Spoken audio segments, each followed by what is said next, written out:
Could a passenger land a Boeing 737-800 only by instruction from air traffic control? The absolute first thing that you need to do after you've been sitting down is you need to find a headset. The headset will look like this. You need to initiate some kind of contact with air traffic control. At the moment, when you put that on, you're going to hear a lot of different chatter from other radio stations. You won't understand what that means. It doesn't matter. The next step that you need to do is you need to talk to air traffic control on the designated emergency frequency. Look down on the center pedestal. At the top right corner, there's going to be a box with numbers in it. Now there is a big knob and a small knob that you can move around. And what I want you to do is I want you to set 121.5. In between the windows on the radio box, there is a little arrow switch. If you push that after you've set the value, that is going to make 1215 the frequency to use. But you still can't communicate unless you have set up the audio control panel. So if you go 2 steps down, there's a big kind of panel with loads of buttons with arrows on it. So what I want you to do is I want you to press the second one from the left, VHF 2 it's called. You press that and put the arrow below it up to the mid position, up to the 12 o'clock position. This means that you now have the volume set correctly and you're now transmitting on the correct radio box. If you go straight down from that arrow, there is a switch to the far left of the control that says RT or EC. RT stands for radio transmission and IC stands for intercom. What you want to do is you want to toggle that switch to the RT position, to the radio transmit. When you do this, you are going to transmit on the emergency frequency and you tell them Mayday, Mayday, Mayday, say the name of the airline that you're flying for and say where you're coming from and where you're going to and that you're a passenger trying to fly the aircraft. To the left of this box there is another radio box with 4 numerical numbers in it. It should have a little button in between that says ATC. There are 2 knobs on each side of the ATC button. If you move them, the numerical numbers will change. This is the transponder, and what you want to do is you want to squawk, and you want to change the numbers in there to 7700. Now your radio echo for air traffic control will be seen as an emergency frequency, an emergency flight, and it will be easier for them to find you. Air traffic control is likely going to want to know how far away you are from a landable airport and how much fuel you have. On the middle screen in the bottom right corner, there are either a set of fuel indicators or, like in this case, a total fuel announced. So tell air traffic control when you see them that it's Petter again, we have 4.5 tons of fuel on board. Because that will give air traffic control an idea of how much time you have. This up here is the panel that controls the autopilot of the aircraft. You are going to want to get the aircraft down in order to be able to start an approach. There is a big altitude window. That altitude window tells the autopilot what altitude it should be flying to. To the left of that, there's a heading window. These two, air traffic control is going to want to tell you what to set in. So in this case, we are flying over the English Channel, and air traffic control wants us to go back to standstill. They will then tell you to put the altitude window down to maybe 3,000 feet, because there's no terrain around, there's no mountains around. You take this big knob up here, 3,000 feet. It's not descending at the moment. You're going to have to tell the aircraft to descend.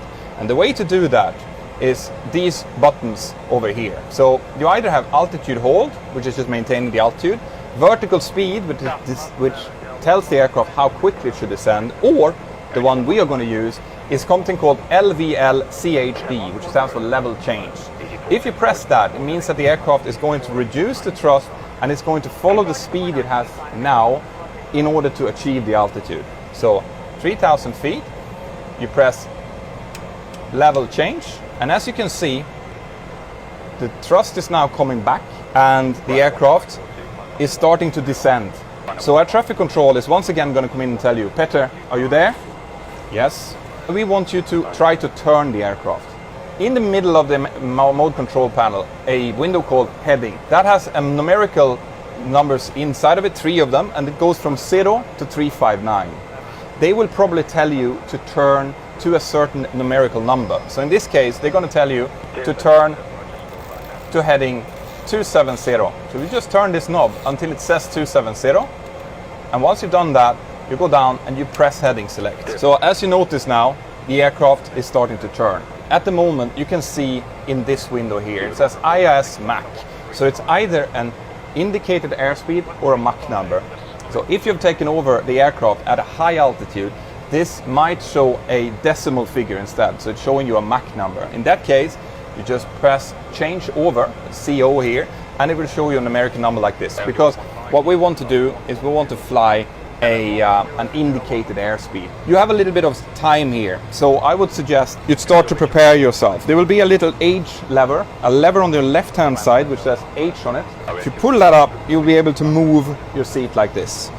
Put it in a position where you can sit comfortably and you can put both feet on the rudder pedals. Once we get down on the ground, the way that you keep the aircraft on the center line, on the runway, is going to be with your rudders. Put your seat belt on. If we look at this picture now, it's going to show a map picture. On the right hand side you can see your altitude, and on the left hand side you can see your airspeed. Anytime that air traffic control is asking for you, telling you your name, use that little button on your mode control panel that says RT.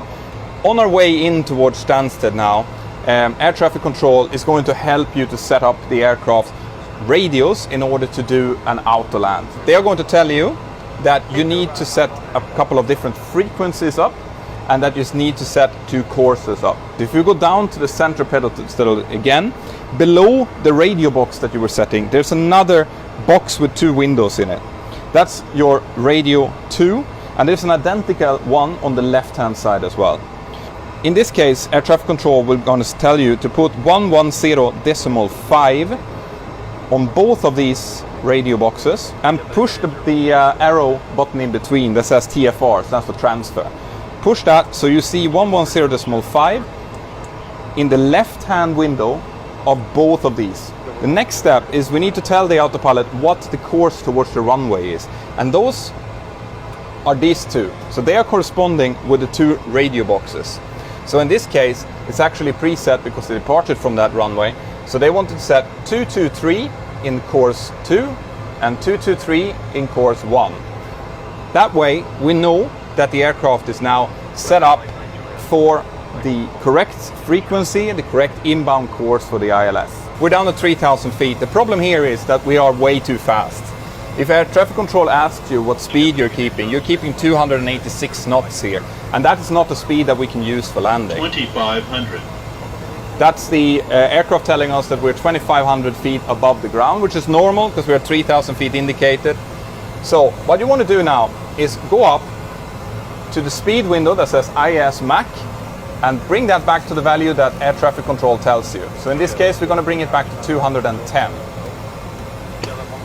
The thrust levels will come back, and you will see up here on the speed window that the speed is starting to decrease. We need to start configuring the aircraft to be able to land. Air traffic control is going to want to start to slow you down even further. When the speed has come back to about this magenta bug that you've set, that's going to be 210 knots. There's a flap lever here that controls the flaps that are going out on the back of the aircraft to help us slow down and land. You want to move it to the 5 position. So 1, 2, 5. Wait maybe 20 seconds like this, and then bring the speed back to approximately 180 knots to start with. That way you will always be safe. The aircraft is now slowing down more and more. After the landing, we want the aircraft to stop by itself. The way that we make sure that that happens is by doing 2 things. Above the center screen here, there is a knob called Auto Brake. Bring that to the number 3. The next thing is on the left side of the thrust levers, there's a little handle called Speed Brake. Now what you want to do is you want to lift that up and move it a little bit back, as in it's just like it's resting on a ledge. So you lift it up and then you move it back a little bit. We're getting closer. Air traffic control wants us to start getting ready to intercept the localizer. The next thing to do now is they are going to tell us that we are cleared for the approach. What you need to do then, and this is crucial guys, In the middle of the mode control panel that controls the autopilot, there are 3 switches: LNAV, Vorlock and approach. In this case, what you want to do is you want to press approach. When you see approach green, and this is very important, guys, you need to go up, and on this panel up here there are 4 switches called CMD, CMD, CVS, CVS. One of them is already illuminated. That's indicating the autopilot that's currently flying the aircraft. What you want to do in order for the aircraft to be able to auto-land is you want to illuminate the second autopilot as well. Do not press the one that's already green, because if you do, that disengages the autopilot and the aircraft is now flying manually. So press that. Now the aircraft is set to approach, and we have both command A and command B engaged. So the next things that we need to do now is we need to continue to configure the aircraft to bring the airspeed back to make sure that it is safe to land. You will see on your airspeed indicator here some indicators, like in this case 1 and 5. That indicates the lowest speed that you're allowed to fly with the current flap setting. So as long as you move the airspeed bug above the minimum speed, the aircraft is safe and it's not going to fall down. When the aircraft hits the localizer, it's going to suddenly start turning. Now this is completely normal. Basically the aircraft is now following a guidance towards the runway, so don't be afraid when that happens. Subsequently, it will also capture a glide slope, which means that it will start to pitch down. All of these things you have to be aware that it's going to happen, and don't let it scare you. Right now, we are getting localizer capture. So as I was saying, the aircraft is now turning. It might feel quite violent. You do not have to be afraid. This is completely normal.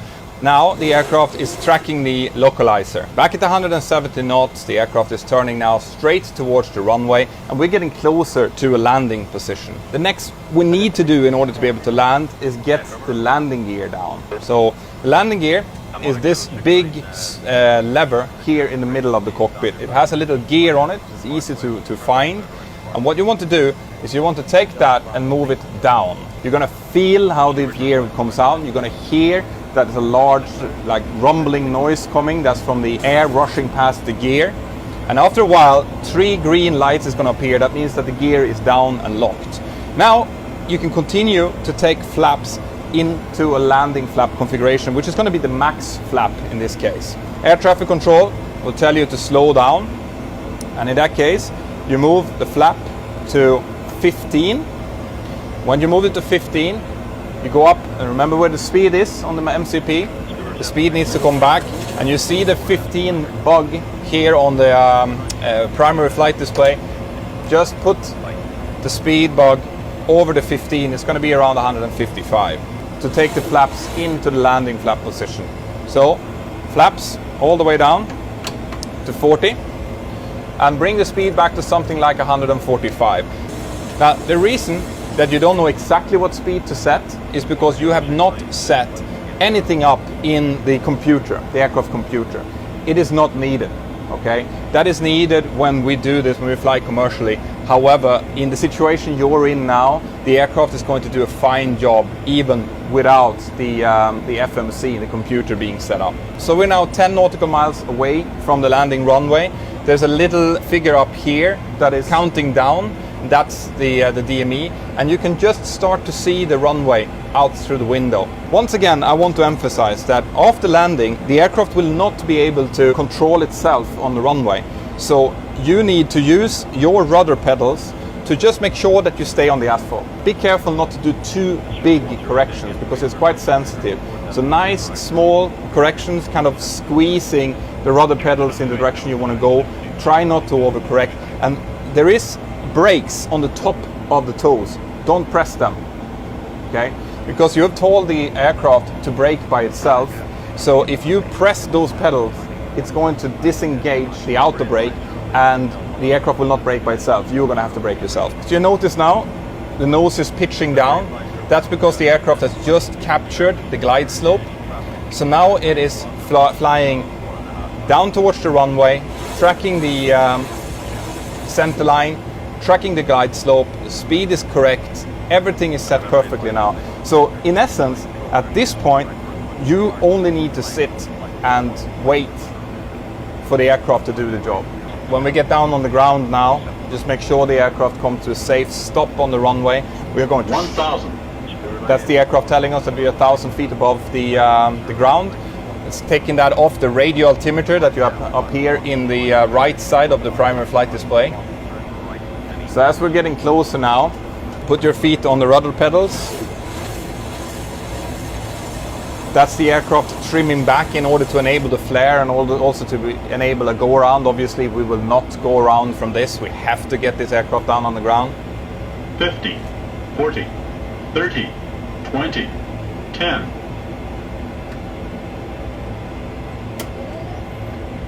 There we are. The aircraft has landed. Now we would take reverses in this case, which are these levers up here. It's not really needed in this case. So we're landing on Stansted. And as you can see, the aircraft is following the center line quite well. There's not too much wind, but I use the rudder pedals slightly here just to maintain the center line. And let the aircraft come down to a complete stop.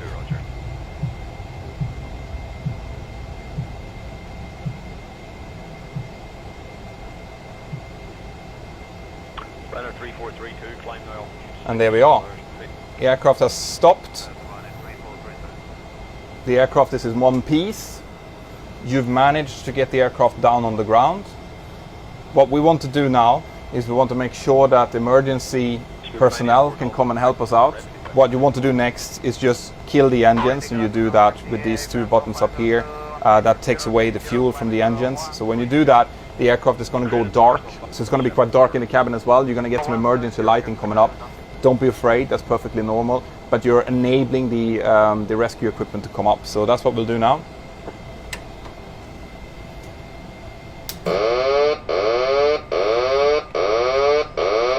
And that sound is the autopilot disconnecting because it was still connected at that point.